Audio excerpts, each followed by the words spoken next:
ఆదిరెడ్డి సుల్తాన్పురము నాది 506 గజాల జాగా సార్ 1979లో కట్టిన ఇల్లు అన్నదమ్ములు అలాగైనప్పుడు ఆయన 25 ఏళ్ళు ఆ ఊళ్ళో ఉన్న తర్వాత ఇప్పుడు బాలపూర్ చౌరసలో పెద్ద కొడుకు దగ్గర ఉంటున్నా ఆ ఇల్లు నా చిన్న కొడుకు బాగా అనిపించిన వాడు అమెరికాలో ఉంటాడు.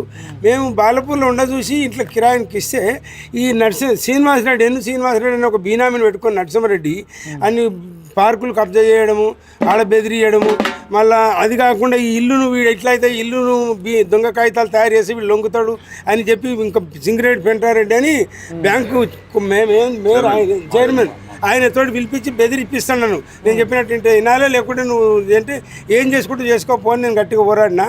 అది కమిషన్ ఏమంటుంది, ఈ సరస్వతి గారు లేదండి పెద్ద పెద్ద వాళ్ళు చెప్తున్నారు, ఆయన చెప్పింది నేను పెట్టినా, నేనేం చేయను, ఆయన మాటలు వినాలా, నేనేం చేయను. 6 నెలలు తిప్పింది సార్.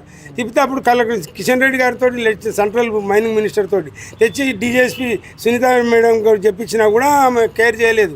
ఆఖరుకు కలెక్టర్ గారి దగ్గర నేను నా భార్య పోయి కూర్చుంటే, సార్ నా కొడుకు బయట ఉంటాడు, మేము ముసలిలో నేను 70 ఏళ్ళు, నా భార్య 66 ఏళ్ళు, మేము ఈ పరిస్థితులు ఎట్లా తిరగాలని పోయితే కలెక్టర్ గారు ఫోన్ చేస్తే అప్పుడు ఇచ్చిన 15 దినాలు రెడ్డి సాబ్తో కూడా అడిగిపించిన, ఇస్తున్నా రేపు ఇస్తున్నా ఎల్లుండి అన్నది 10 దినాలకు కలెక్టర్ గారు చెప్తే ఇచ్చింది. అయితే ఈయన ఇదంతటికి కారణము నరసింహారెడ్డి సార్.